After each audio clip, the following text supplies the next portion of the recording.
Tapi yang dilakukan tidak melakukan pemanggilan, justru main tangkap-tangkapan saja nih. Udah kayak mafia saja di polisi, main tangkap-tangkapan saja. Sudah tidak punya malu lagi penegak hukum di negara ini ya.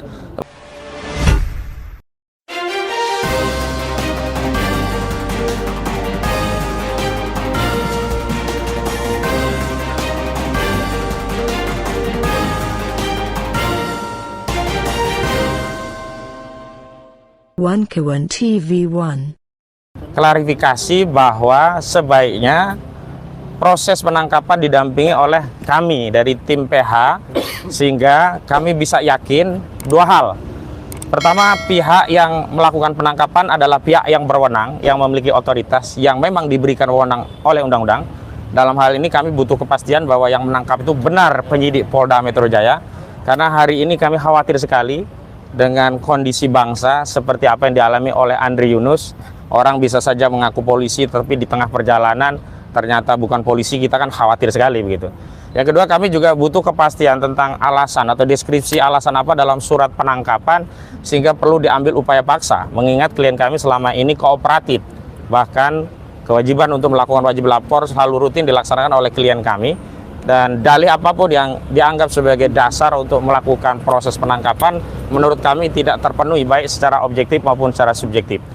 Namun setelah kami klarifikasi dari rekan kami yang lain di timnya Bu Tifa, ternyata memang Dr. Tifa Uzia Setiasuma juga ditangkap pada waktu yang kurang lebih bersamaan, dan memang dikonfirmasi itu dari Polda Metro Jaya. Jadi yang pertama, meskipun kami prihatin, yang jelas kami lega bahwa klien kami memang diambil oleh orang yang sebelumnya kami anggap gerombolan, tetapi ternyata memang itu pejabat resmi dari penyidik Polda Metro Jaya. Dan perlu kami sampaikan bahwa di dalam KUHP, yakni Undang-Undang Nomor 20 Tahun 2025, memang penyidik pembantu diberi kewenangan untuk melakukan upaya paksa berupa penangkapan 1 kali 24 jam untuk menghadapkan seorang tersangka di hadapan penyidik untuk diambil keterangannya dalam proses pemeriksaan. Namun yang jelas bahwa alasannya itu adalah adanya kekhawatiran akan menghalangi atau mengganggu proses penyidikan. Dan kita tahu penyidikan ini kan sudah di ujung, sudah dikatakan akan tahap 2, sudah dikatakan bahkan disebut sebagai P21. Lalu menghalangi penyidikan yang macam apa sehingga itu dijadikan dasar? Karena tadi kami melalui kuasa hukum kami yang lain sudah komunikasi dengan Pak Roy saat pendampingan di pemeriksaan. Salah satu alasannya adalah karena dianggap menghalangi proses penyidikan begitu. Dan penyidik tidak berani menyampaikan itu kepada tim kami langsung, tapi diminta untuk ditanyakan kepada Pak Roy, karena saat melakukan penangkapan sudah dijelaskan tentang dasar dan alasan dari penangkapan tersebut. Lalu kami bertanya-tanya apa yang dimaksud dengan menghalangi, dan apakah syarat subjektif bagi proses untuk penahanan juga diadopsi dalam konteks upaya paksa, jemput paksa ini ya. Karena ada upaya hukum yang sifatnya paksaan, yang pertama penangkapan, yang kedua penahanan. Dalam konteks penahanan memang ada objektivitas dari pasal yang dikenakan itu memenuhi, karena klien kami ini dipaksakan ditetapkan tersangka dengan ketentuan pasal 32 dan 35 Undang-Undang Informasi dan Transaksi Elektronik yang ancaman pidananya maksimum 12 tahun penjara. Artinya secara objektif memang kemudian terlepas kita beda pendapat tentang apakah unsurnya terpenuhi atau tidak, penyidik berwenang. Tetapi secara subjektif, ketika penyidik tidak melakukan penahanan pada saat pasca ditetapkan tersangka, itu mengkonfirmasi secara objektif memang kasus ini tidak layak untuk ditahan, dan itu mengkonfirmasi memang tersangka klien kami itu selalu kooperatif melakukan proses dalam penyidikan. Terbukti pula pada tahapan lanjutan setelah jadi tersangka, klien kami tetap dipanggil dan tetap menghadiri pemeriksaan, baik pemeriksa awal menjadi tersangka, baik termasuk juga pemeriksaan tambahan saat menjadi tersangka, bahkan saat kami diperiksa untuk diklarifikasi sehubungan adanya laporan perkara lain dan juga prosesnya di Polda Metro Jaya. Artinya tidak ada satupun alasan objektif yang bisa dijadikan pembenar bagi penyidik Polda Metro Jaya untuk melakukan upaya paksa, apalagi dilakukan tanpa didampingi oleh penasihat hukum. Dan dalam Undang-Undang Advokat sudah ditegaskan bahwa advokat adalah penegak hukum setara dengan penegak hukum lainnya. Ada unsur caturwangsa dalam penegakan hukum. Ada penyidik, ada jaksa, ada hakim, dan ada advokat. Tentu dalam konteks untuk menjalankan tugas dan fungsinya masing-masing. Penyidik menyidik, jaksa menuntut, hakim memutus, advokat menjadi pembela. Dan dalam konteks pembelaan, advokat ini berbeda dengan hakim, dengan polisi, dengan jaksa. Kalau hakim hanya mengadili perkara di persidangan, jaksa pun hanya saat penyidikan sampai persidangan dan juga sampai nanti eksekusi. Polisi hanya dalam penyidikan, tapi seorang advokat itu memang diberi keleluasaan untuk mendampingi kliennya, bahkan sejak belum jadi perkara, menjadi perkara, baik dilaporkan ataupun untuk melaporkan, di persidangan, bahkan saat eksekusi, dan bahkan untuk memanggil upaya hukum, apakah banding, kasasi, bahkan untuk mengajukan gerasi, amnesti, dan abolisi. Jadi hari ini kami merasa dikesampingkan posisi kami, profesi kami sebagai advokat, dikerdilkan. Jadi seolah-olah ada ego sektoral dalam upaya penegakan hukum di negeri ini, seolah-olah yang paling powerful, yang punya kewenangan, dan mengabaikan aparat penegak hukum lainnya, yakni institusi advokat sebagai satu bagian dari caturwangsa penegakan hukum, meskipun organnya bukan organ negara di luar APBN, tidak dibiayai oleh APBN negara, tapi advokat jelas sebagai bagian dari fungsi penegakan hukum, dan ini diabaikan. Sebenarnya kalau targetnya adalah untuk menghadirkan klien kami untuk diambil keterangannya dalam proses penyidikan, mudah sekali. Ada dua mekanisme. Mekanisme pertama bisa menghubungi lewat kami. Mekanisme kedua bisa mengajukan surat panggilan langsung. Dan kami sudah membuat agenda rapat untuk menyiapkan bagaimana kalau panggilan itu dilayangkan oleh penyidik sehubungan dengan akan ada tahap 2, sehingga kami bisa menghadirkan tersangka pada proses tersebut. Tapi alih-alih kami mendapatkan surat panggilan dari penyidik, justru penyidik hari ini mempertontonkan, menelanjangi diri. Tentang apa? Tentang motif penegakan hukum ini bukan lagi untuk menegakkan kebenaran dan keadilan, tapi saya tegaskan motif dari penangkapan Roy Suryo ini adalah motif untuk melayani kepentingan pelapor, yakni saudara Joko Widodo. Karena berapa kali, banyak sekali ya, kubu Joko Widodo selalu meminta untuk melakukan penahanan, selalu minta untuk melakukan penangkapan. Tapi mereka bungkam saat Sylvester Matutina yang sudah jelas-jelas inkrah tidak dituntut untuk ditangkap dan ditahan.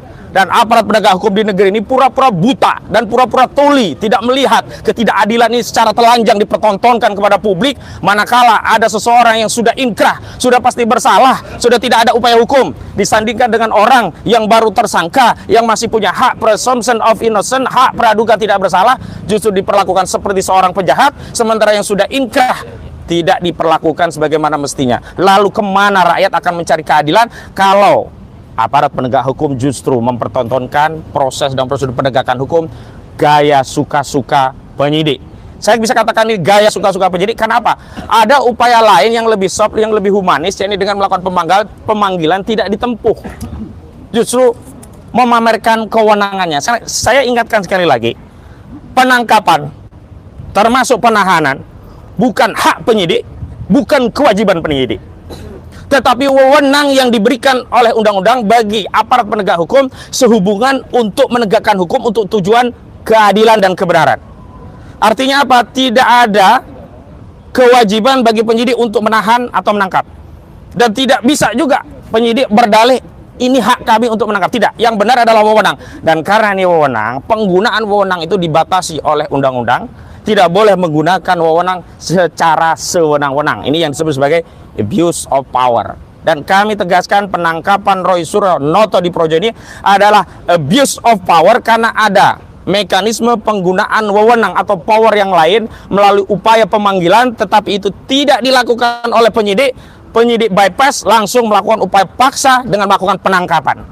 Lalu kalau undang-undang yang baru diubah yang oleh DPR ini dinarasikan akan memberikan keadilan, akan memberikan kepastian, lebih humanis, tapi praktiknya brutal, praktiknya tidak bermoral, bahkan mau masuk ke ruang privasi Pak Roy. Bagaimanapun Pak Roy itu pernah mantan menteri, atau kalaupun dia warga negara yang biasa, tetap saja kamar itu adalah privasi yang tidak boleh dimasuki oleh aparat penegak hukum dengan dalih melakukan tindakan penegakan hukum, dalam hal ini penangkapan, kecuali tertangkap tangan melakukan kejahatan. Ya, tertangkap tangan Pak Roy LGBT misalnya, ini bukan kejahatan. Ada upaya hukum yang bisa menggunakan sejumlah wewenang. Kenapa penyidik tidak menggunakan kewenangan untuk memanggil, tapi langsung bypass menggunakan kewenangan untuk melakukan penangkapan? Dan ini menjadi konfirmasi bahwa memang benar hukum itu hari ini sedang ada pada narasi atensi dan intensi. atensi dari Sulu, Saudara Joko Widodo, intensinya ya untuk menekan Pak Roy dan yang lainnya termasuk Bu Tifa agar mereka melemah, agar mengambil pilihan berkhianat kepada rakyat sebagaimana yang sudah ditempuh oleh 3 orang pengkhianat sebelumnya. Dan memang ini adalah golden time, ada 1 kali 24 jam, ini adalah pertarungan perjuangan kami, juga Pak Roy, juga Dr. Tifa, karena di 1 kali 24 inilah penyidik akan melakukan penekanan dengan dalih sedang melakukan pemeriksaan untuk menekan agar mau damai, kalau tidak apa akan ditahan. Karena setelah 1 kali 24 jam itulah penyidik baru akan mengambil kebijakan apakah akan melakukan penahanan setelah upaya penangkapan dan pemeriksaan atau tidak melakukan upaya penahanan. Dan karena itulah sebagai sebuah antisipasi, dan kami sudah berkoordinasi dengan sejumlah tokoh-tokoh nasional, dan kemarin kami baru saja mengadakan diskusi nasional dengan tokoh-tokoh purnawirawan TNI dan polisi. Ada Pak Jenderal Purnawirawan Tiasno Sudarto, ada Pak Komjen Pol Ugroseno, ada tokoh-tokoh seperti Pak Said Didu, ada banyak tokoh yang berkumpul di Bandung termasuk Pak Roy. Dan semalam itu Pak Roy saat dijemput baru istirahat nyampe di rumah dari pukul 3 dari Bandung. Jadi praktis baru 4, 5, 6, baru beberapa jam istirahat. Dan ketika istri klien kami ini meminta waktu untuk menyiapkan pakaian dan obat-obatan khusus, karena istri klien kami sudah punya pengalaman bagaimana dulu di kasus Topa Pak Roy sempat ditahan, maka harus ya disiapkan hal-hal yang berkaitan dengan pribadi, terutama obat-obatan pribadi, karena masih ada hal yang berkaitan dengan kesehatan yang itu harus disiapkan oleh istri Pak Roy. Juga pakaian juga termasuk diantaranya adalah makanan-makanan yang tertentu. Tapi ini semua dikesampingkan, tidak ada humanisme, tidak ada yang namanya polisi itu melihat bahwa orang yang sedang dalam status tersangka itu adalah manusia juga yang patut dihormati sisi kemanusiaannya. Dan tadi saya mau sepil lagi karena kita antisipasi, kami menyiapkan dokumen ini, permohonan penangguhan penahanan, baik yang kami ajukan kepada Polda atau nantinya jika Polda berdalih bahwa kewenangannya sudah pindah kepada Kejaksaan Tinggi DKI Jakarta. Yang kedua,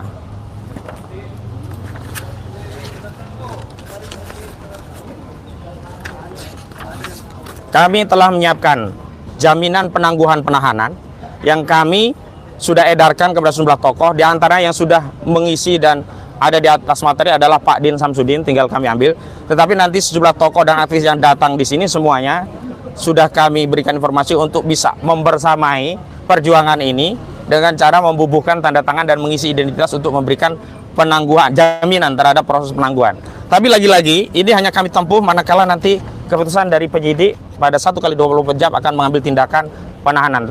Sekali lagi, kalau tindakan penahanan itu diambil, maka lagi-lagi saya konfirmasi hukum di negeri ini memang sudah tidak lagi tunduk pada norma dan aturan, tetapi tunduk pada atensi. Dan atensi politik Saudara Joko Widodo, saya sampaikan kepada Saudara Joko Widodo, Saudara Joko Widodo puas sekarang saudara melihat anak bangsa, warga negara Anda hari ini dijemput secara paksa. Apakah Anda cukup puas dengan peristiwa hari ini?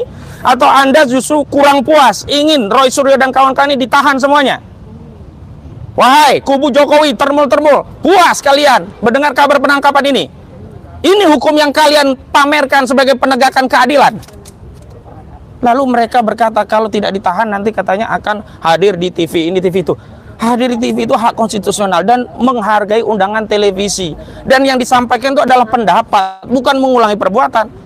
Kalau esensinya dia tidak bisa melawan pendapat, tidak kuat melawan argumentasi, berarti persoalannya bukan adanya kejahatan yang dilakukan berulang, tetapi tidak adanya kemampuan untuk melawan argumentasi para Suryo di ruang publik yang menyebabkan mereka mengambil upaya represi.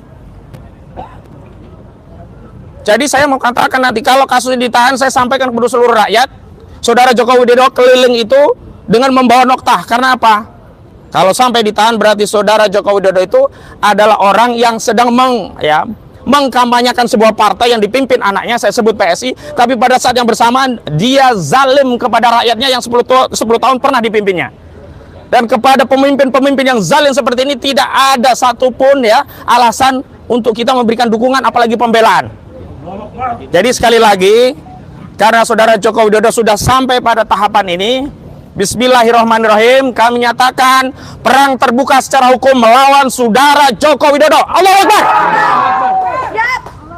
Bubarkan demo. Ya, silakan kalau ada pertanyaan sebelum kami mendampingi ke dalam. Allahu Akbar. Cukup, terima kasih rekan-rekan media. Ya, silakan.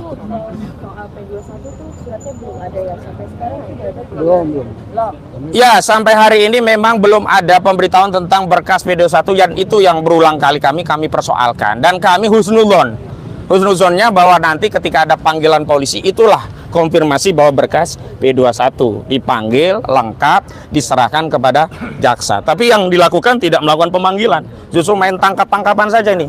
Udah kayak mafia saja di polisi, main tangkap-tangkapan saja. Sudah tidak punya malu lagi penegak hukum di negara ini ya. Masyarakat sudah mengontrol semuanya, tapi tidak punya malu semuanya. Tapi semua ini tidak bisa kita salahkan kepada aparat penegak hukum, yakni polisi. Tapi sekali lagi, ini semua gara-gara saudara Joko Widodo yang 10 tahun merusak institusi Polri yang kita cintai. Merusak bapak-bapak polisi yang banyak yang bersih di dalamnya. Banyak ya bapak-bapak polisi itu yang jujur, yang seperti Pak Hugeng, yang seperti Pak Ugroseno, tetapi di era Joko Widodo 10 tahun dirusak oleh Joko Widodo. Kapolri tidak urut kacang, tidak lagi melihatkan apa pertimbangan dari Wanjakti, tidak ada lagi ya hal-hal yang berkaitan dengan norma dan aturan, semua di bypass. Asal loyal kepada Joko Widodo maka dia bisa jadi Kapolri. Dan inilah rusaknya institusi Polri di penegakan hukum, itu gara-gara saudara Joko Widodo. Oke.